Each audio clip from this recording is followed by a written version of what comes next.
I'm here in Mexico City, in the area of Polanco, on my way to Cuba for the festival. But in fact, I wanted to stop in and see my friend Max Gutmann, who owns La Casa del Habano. We're gonna have lunch, smoke some cigars, but we want to pick out our cigars at his store. I'm gonna pick one that I like, he's gonna pick one that he likes, and we're gonna see who got the best cigar. So let's go. Max, ¿cómo estamos? How are you, man? Welcome All right. to Mexico City. Great, thanks. Come in. Great, I can't wait to pick out some cigars for lunch. Whoa, check this out. Well, you got vintage cigars now? Amazing. What a selection. Fabulous. So what do you think? What are you thinking about smoking today? Well, how about if we go with the limited editions? Awesome, Limitadas. Okay. Which one are you going to go for? Well, I would go for the Montecristo Grand Edmundo. Let's see it's it. a limited edition from 2010. Whoa, that looks amazing. Which one are you taking then? Well, I'll pick up this cigar. Okay.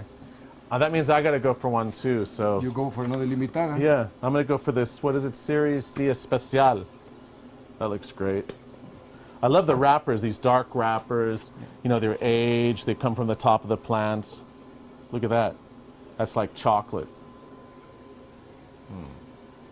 I don't know if I should smoke it or eat it. It's amazing. Let's go. Okay. Fantastic. So we've changed our plans a bit. It's a day after. We're in Max's garden smoking these two cigars.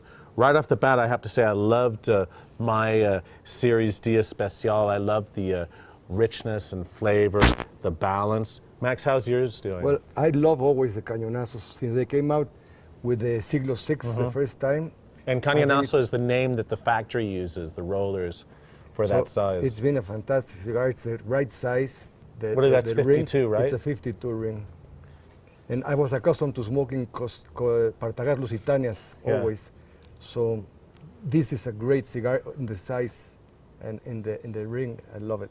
But isn't it funny that this is the Grand Edmundo, that it's actually, I find it's a little bit more flavorful than the Partagas.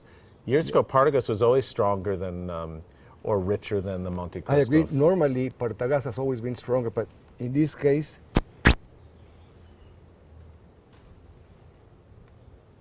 it feels a little milder. Yeah. The Partagas. The Limitadas, what they came out in 2000, if I remember well. And the idea was to make a much smaller production than normal and use a special wrapper, which was wrapper that was picked on the top part of the plant, and then and it was picked later. That's why you have the darker color, and then it was aged for 2 years after fermentation, right? Absolutely. How has it been? Has it sold well in Mexico, do you think? Well, it sells very well. Normally, the Limitadas now come in boxes of 10 cigars, 10 or 12 cigars, which is very good because people have to like to buy a box to see if they like them. And then the people who like the cigars buy a couple of boxes, you know, one box to smoke right away, and other ones to keep if you have the opportunity of keeping them and age them because they will only get better. Look at the ash on this already, just white. Incredible. Better than this in a lot of ways. Although I'm not so sure this white ash thing is that big of a deal. Do you think? I don't really care for the color of the ash. Yeah. I mean, I just feel it when I draw the cigar and enjoy it in my palate.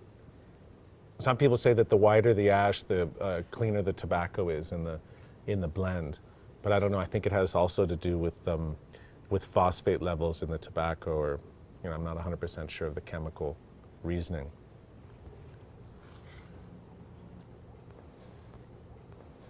But it's funny, in a strange way, it tastes almost like a Series D. It doesn't have that much different character. This really tastes different than a Montecristo. You can really see where the Limitada character, that sort of spicy coffee bean, Nuts. Roasted nut character, which is very typical of the Limitada ranges. Look at this ash. Holy shit. Candela, eso.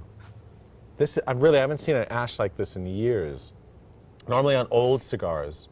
Old cigars get a very, So strong too, está fuerte. Carajo. For a good meal, a good strong meal, a good Mexican meal. Yeah, but we just had coffee. I'm already getting the shakes. Like, bloody hell! I should have had breakfast. I should have had some huevos rancheros. This is definitely the post huevos rancheros cigar. Yeah. After good guacamole with chicharrón, it's a perfect cigar.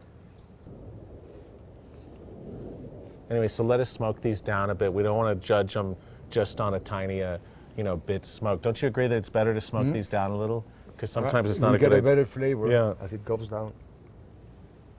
We'll get back to you. Well, I can tell you right now, I mean, there's just, your cigar wins hands down. I mean, this is boring, I mean, it's nice. If we were smoking it by itself, we would have really loved it, but this just slaughters it. Say what it is. Well, I'm 96 points on this. Fabulous cigar.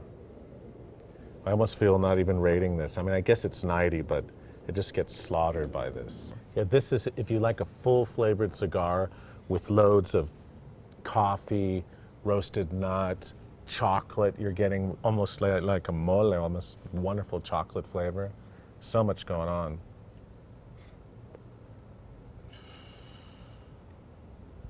Grand Edmundo, bomb.